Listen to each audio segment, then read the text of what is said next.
Hello guys, we are back again. So we love you so much. This is Denise and Olivier. We are a spiritual family ministries. And So we are here to say about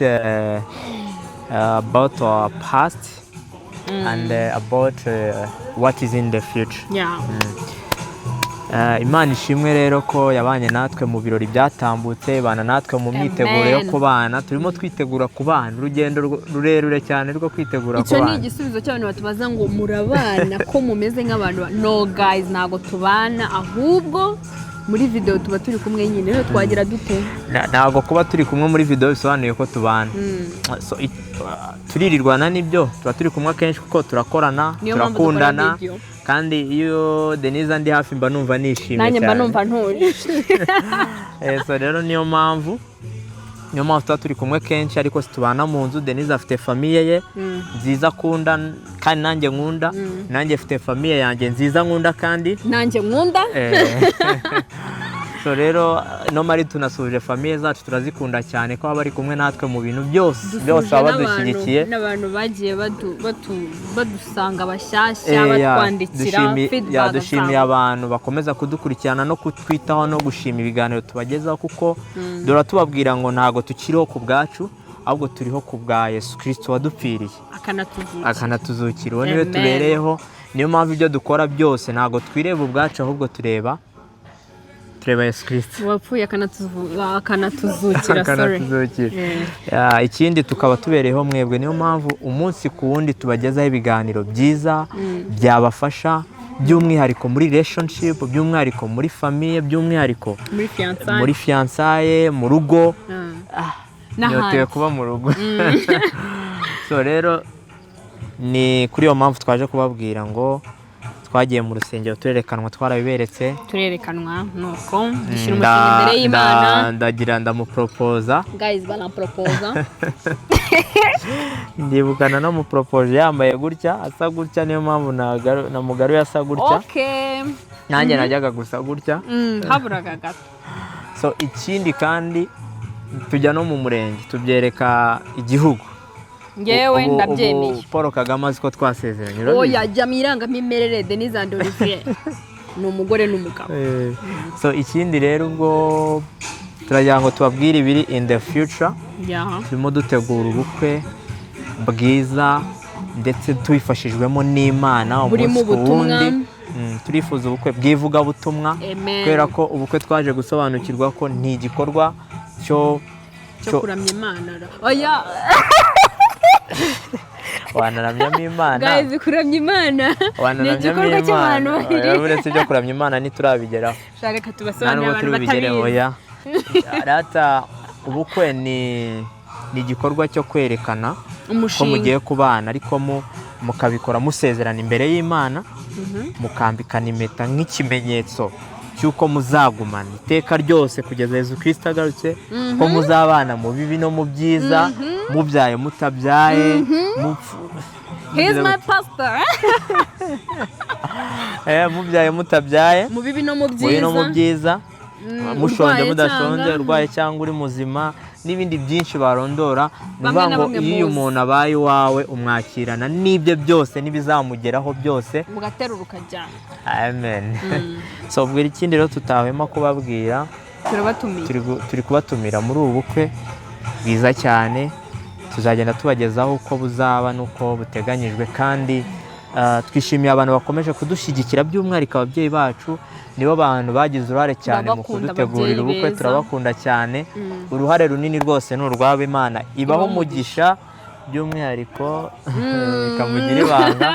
So muzabibona. Nifuza ko umuntu rwose wese uzaba ari umuntu wanjye bizakunda, niba dushobora tuzamutegurira impano, atari n'impano gusa, kandi twifuza kumubwira ijambo ryiza cyane, kuko normally turabakunda. Ubwo rero dutumiye abantu bose, abo tuziranye nabo tutaziranye, abantu badukunda babitubwira umunsi kundi. Muzaboneke, tuzabaha iki? Keke, ibiryo muzarya. Kurya ko si ibintu nasubiraho, kuko daddy arabakunda nawe azabakira. Nabateguriye iki meza kigera nka hariya cyo kurya rwose. Imiceri nk'itandatu itandukanye, 6 izaba imeze itera. Guys, iri kuboneka. so ariko nifuza ko muzabana natwe kandi nk'uko mwakomeje kubitwereka ko mudukunze, nk'uko mwakomeje kudushyigikira, reka twizere ko muzaba muhari mu bukwe bwacu bwiza. Igikorwa tuzakora ariko harimo ivugabutumwa. So ubwo rero nyuma y'iryo vugabutumwa, uyu wamaze kuba umugore wanjye byemewe n'Imana, amaze kuba umugabo we byemewe n'Imana, tuzahita tugenda. Tujya hehe? Kumanika icyapa kigaragaza ko twimutse. Ntabwo mbiza tuzahita tujya. So gusa Imana ibaho umugisha.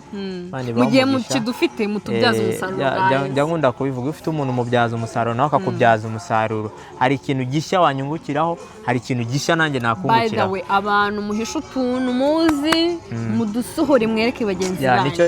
Kuko n'ubundi uzapfa byose bashyingurane nta kimwe. Bijya bikunda kumbabaza, bajyaga babivuga ngo hari ukuntu umuntu apfa agapfana ubwenge, sinzi ko barenza, ariko nta n'undi wakoze umeze nkawe. Biba byiza ko ibintu uzubona byagirira abandi umumaro, niyo waba ufite umuntu umubibwira ariko ukavuga ati uyu muntu hari ikintu umufashije. Niba ari ukurya bibyaza umusaruro.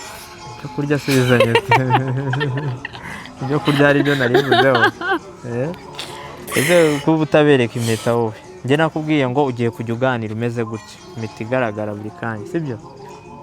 Genda ubereka impeta. Njye nganira gutya se. Uyu izi ntoki zo nizongera kunyeganyega, ujye unyeganyeza izi zijye zora zifashe hano gutya. Okay. Guys, ni igikorwa cyo kurya. Ndahohoterwa. So rero Imana ibaho umugisha, kandi Imana ishimwe ku bw'aka kanya. Ikintu nkunda kwakamo inkunga ikomeye nk'intwererano nkunda cyane ni ukudusengera, maze Satani akagira gute? Agakwira imishwaro, agakorwa n'isoni. Ako kantu ko gukwira imishwaro urakumva ute? Satani nyine yakwira imishwaro, ayi baranyishaye mumutigise guys. Musenge cyane, nibiba byoroshye, kandi nawe ahari ntago aba yicaye. Ubwo rero namwe aho muri ntago mugomba kwicara, kubera ko umushinga w'Imana ugomba kurwanywa. Twebwe ntago tuzicara. Nkunda kubibabwira ngo urugo cyangwa ubukwe cyangwa kubana k'umugore n'umugabo ni umushinga Imana yatangije, ubwo yavugaga ngo ntago bikwiye ko njyewe Olivier mba njyenyine, iragusinziza ati reka nkuremere umufasha. Noneho igerana iravuga ngo ijoboramo imbavu, urumva iracunga. Igerana iravuga ngo ngiye kukuremera umufasha ugukwiye. None iramporo. Uyu Denise rero ni umwe Imana yamuhaye, nawe Imana yaguhaye wawe gukwiye. Nutaramubona Imana izaguha umuntu wawe gukwiye. Rero nuba uri kumwe n'umuntu mukanzira kurahira imbere y'Imana, waba ari wowe wawe gukwiye. Iyo mwibeshyereho mukadivorsa, mugakora break up, biba bisobanuye ko murimo murica umushinga w'Imana, murimo murawangiza. Mbese muba mwahaye Satani urwaho akagira gute? Agakora. So guys, abantu mukomeza kuvuga ngo nitukandika abapfu babiri, ni ukuri mwihangane. Ni abapfu ntago ari abantu. Urugo rwubakwa n'abapfu bade, apana abantu bade. Nyine ndi kubasobanurira abantu bavuga ngo twanditse nabi ngo abapfu babiri, urugo rwubakwa n'abapfu. Abarenganya ntabwo babasobanuriye neza, ariko ababishaka bajya babisobanukirwa bakambwira ati nibyo koko, ariko n'ubu udashaka kubisobanukirwa aho ni sawa. Twakigendera se. Ubu turi gutegura ubukwe, ibintu birashyushye biraryoshye, n'umunyenga. Uzi gukora ikintu uzi ko ari umushinga w'Imana, uzi pastor ari kwigisha kubwira ati urugo ni umushinga w'Imana. Uhita ujya kwishyura, uhita kwishyura umuntu ufata umushinga akawica. Urugo ni umugambi w'Imana, uhita ujya kwishyura iby'imyenda uzambara. Yakubwiye ngo urugo ni Imana yarushyizeho, uhita ujya kugura agakweto uzambara. Guys, ubukwe ni bwiza kandi buranezeza, nubwo ntarabugeramo, ariko ni ukuri natangiye kunezerwa. Urishimye? Ndamukunda umugabo wanjye mu mategeko. So ikintu twasorezaho kimwe cyo, ubukwe ni bwiza, nibyo.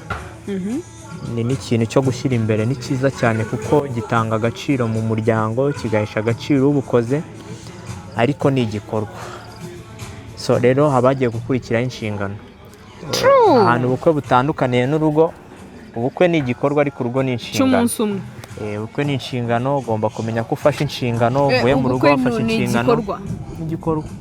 Ariko urugo ibindi bintu wakongera kuko wabanza ngo ni igikorwa kimeze gutya, ariko urugo byabyuzuye kusobanura ngo ni igihe umuntu afashe inshingano runaka zimeze gutya. Niko mbitekereza. Rero ntabwo ubukwe navuga ngo nibwo nshyize imbere, mpora mbibabwira ko icyo nari nshyize imbere ni ukubona uyu muntu ari mu maboko yanjye, kandi kumugira mu maboko yanjye ni uko Imana yagombaga kuba yabyemeye. Abasore mumbabarire, bayi narabasezeyeho. Reka rero mbabwire ngo nakubwiye ko uzabasezera gutya. Bayi basore ni data. Tubwire nzabivamo. Nuko. Okay. Bye. Imana ishimwe rero, turabakunda cyane. And tuzagumana forever. Igihe cyose turahari ku bwanyu, kandi mudusengere. Sinzi abantu bakomeza baduca intege baturwanya. Iyo tugende tuhazi guys, nawe ntabwo wari uhazi. Turi hano kugira dufashanye, sibyo? Nta zindi nyungu zitubesheje hano, twababwiye ko turiho ku bwanyu, kandi kubera aho mwebwe twe ni inyungu kuri twebwe. Paulo niwe wavuze ngo gukurikira Yesu Kristo ni abikuramo inyungu nyinshi. Kuri we ntabwo ari igihombo. Igihombo rero gikomeye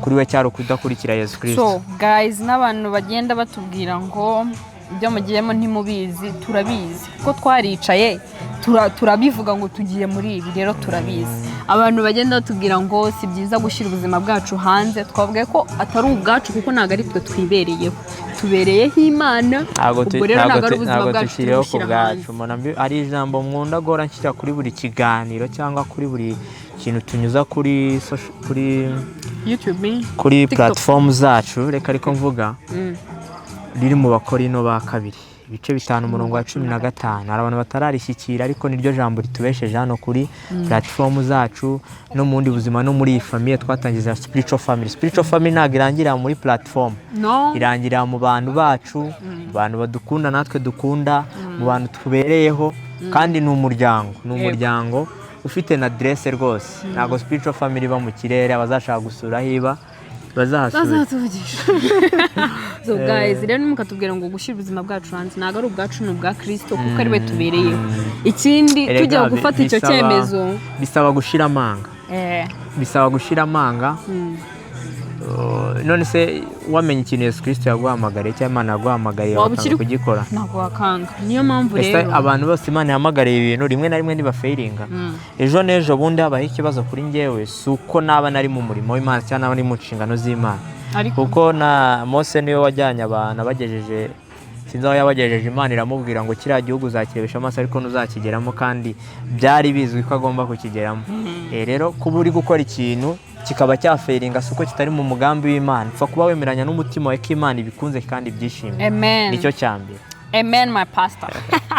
So guys, turabakunda, mwiduce intege ahubwo ni mudusengere, kubera ko n'abantu mufite ibyizerega mugiye mutubwira ko dora twumva amarira n'amaganya. Wigenda shari maze mbabwira ntabwo wasezeye amarira n'amaganya niki. So mujye muza mutubwire ngo bimeze neza, biraryoshye mu rugo, ndaryohewe, natwe tugende turyoherwe, muragume ni byiza bigende biti. Turabakunda cyane. Yeah guys, mureke dufatanyirize hamwe gushyira mu bikorwa umugambi w'Imana. Amen. Ministries, we are here for you. Bye bye. We love you so much. Imana ibahe umugisha mwinshi.